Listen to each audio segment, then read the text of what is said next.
Hi everyone, Jai Hind and welcome to the platform of StudyIQ IAS in English. And on 9th of April, the complete country have witnessed the elections that were held in two of the states and one union territory. Yes, I'm talking about Kerala as well as Assam and Puducherry, who have voted for the next government that will be in charge. And at the same time, when it comes to these three of the states and union territories, they have recorded a record-breaking voter turnouts on the day, that is on 9th of April. Now, over here, Chief Election Commissioner Ganesh Kumar, he have hailed this as a historic testimony for the global democracy.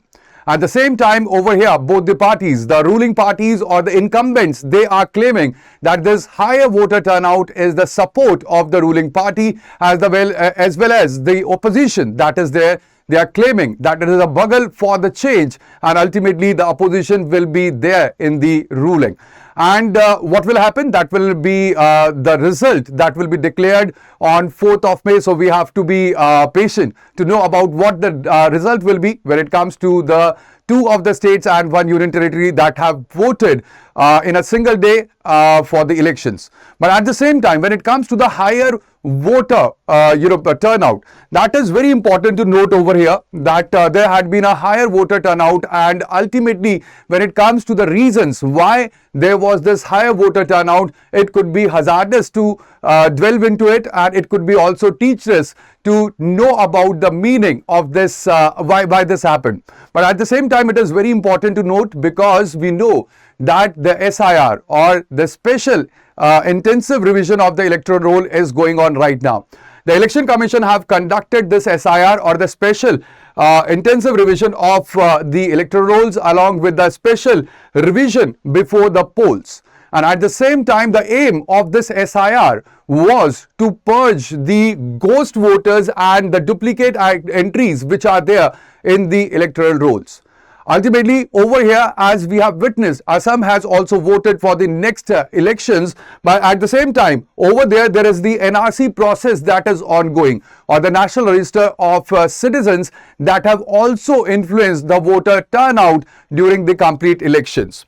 At the same time, when it comes to the higher voter percentage that we have seen when it comes to the voter turnout, so in Assam, there was 85.91% turnout, and over here, when it comes to the SIR, so because of the SIR or the special revision that is happening in the Assam because of the NRC or the National Register of Citizens, so over here, the electorate have shrunk by less than 1%. All right, and Assam have recorded the highest voter turnout in the elections. At the same time, Puducherry also have recorded the highest ever voter turnout, and it is 89.97% turnout. And here, the voter electorate have shrunk by 7.5% after the SIR or the special intensive revision that have taken place. At the same time, when it comes to Kerala have not witnessed its highest voter turnout, but it is close to the highest, and there was 78.27% turnout when it comes to the election that was held on 9th of April. And over here, because of the SIR, the electorate have shrunk by 3.2%. Now, when it comes to the women, so this complete election in the two states, that is in Assam and Kerala, and even when it comes to the Puducherry have shown that the women, they have taken part in the election with joy as well as with the enthusiasm, and they have registered and recorded not only their highest ever polling percentage, but they have also surpassed the male voter turnout as well. Now, when it comes to all these three regions or the constituencies or the state and the union territories, so over here you can see when it comes to the female electorate, in Puducherry, their turnout was 91.4%.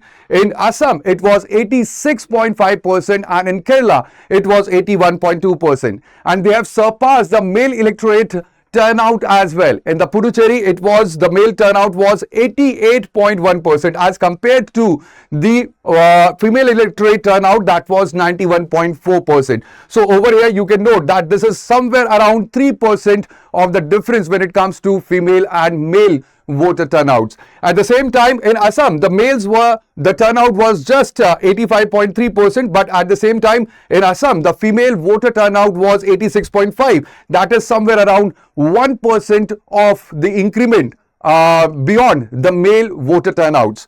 At the same time, in Kerala, it was 75.1% for the males, but for the women, it was 81.2%. So over here, you will see that it is somewhere around 6%, and it is maximum when it comes to the difference between the female and male voter turnouts. It's maximum in Kerala. Now, when it comes to the women voter, turnout, so of course there were various reasons, but the most important is that many of the political parties, they have targeted women electors in these states through their election manifestos. Like for example, when it comes to LDF, they have promised that they will raise the women's workforce participation by 50% or to 50%, not by 50%, to 50%. And the UDF in Kerala, they have promised that there will be free travel in the state buses as well. So this is one of the, another input that I have provided. But the most important thing is the higher voter turnout that we have seen in the two of the states and the one union territory that have voted in the elections on 9th of April. Now, what could be the reason or the cause behind this? The first and the foremost cause is the denominator effect. We have seen that there had been the SIR or the special intensive revision of the electoral roll, and ultimately the electoral rolls, they were made accurate, that have shrunk the voter rolls or the electoral rolls that are there, the names of the bogus as well as those who have been deceased, that has been taken out from the electoral roll. So ultimately, if we have less number of the voters in the electoral roll, there would be more of the percentage in the polling as well. So that is the denominator effect that we have seen during this complete phase of the elections. Because of the accuracy of the electoral rolls, they have directly impacted the voter turnout percentages as well. At the same time, when it comes to the external factors, there were certain external factors as well. Like for example, when it comes to Kerala, I have told you that Kerala have not witnessed its highest voter turnout. And it is close to the highest voter turnout because we know when it comes to Kerala, lots of the people who live there, the citizens who are they are the citizens or they originate from the Kerala, they are working in West Asia, and because of the war that is there in West Asia, they were not able to come back to their home, and ultimately the voter percentage in the Kerala, it could not reach its highest, but otherwise it is close to the highest. At the same time, there was a fear factor as well, because when it comes to Assam, we have seen that there is the NRC or the National Register for Citizens that is going on, and ultimately over there was high turnout that was basically driven by the desire to prove their citizenship. All right, they have participated in the election so that they can prove their citizenship by indulging in the election process. And over here we have seen that lots of migrants who are working in the other states, they have before the election they have traveled to their states, and ultimately they have casted their votes there. And there is also social assertion that had been through the vote in the wake of the NRC and the SIR process that has been started in our country.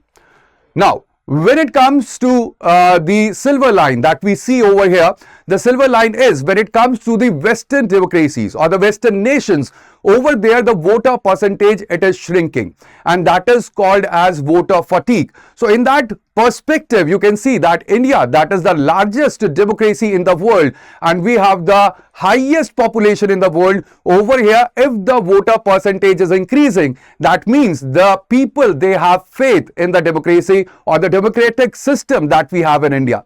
At the same time, when it comes to India shows itself as the beacon of the democracy, despite that we have so much of the procedural challenges.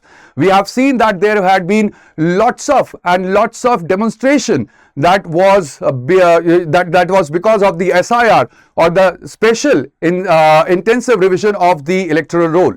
All right, we have seen that there were lots of demonstration that happened because of the NRC as well. But at the same time, because of the procedural challenges, but the people that are there, they have the faith that is there, that was shown by this higher voter percentage or the turnout that we have seen in Assam, Kerala as well as in Puducherry.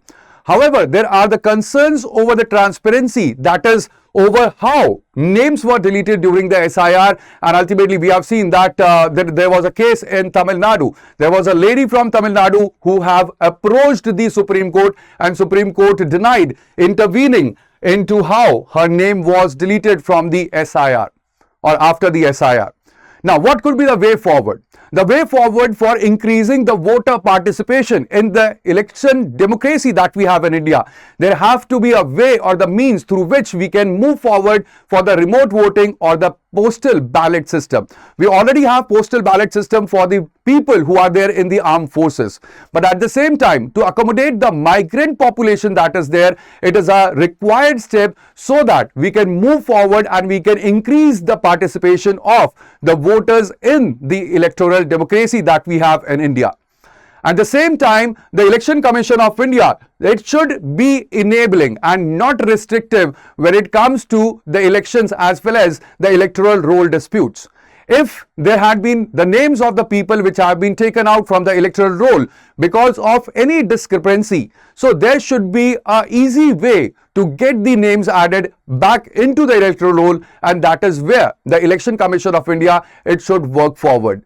At the same time, when it comes to the voters, ultimately we have to ensure in our electoral democracy setup in India that no voter has been left behind, and ultimately the main and the most important thing is that in India, the voting rights or the voter ID card, it is seen as a mark of the citizenship of India. So, voter card, it only provides us with the voting rights.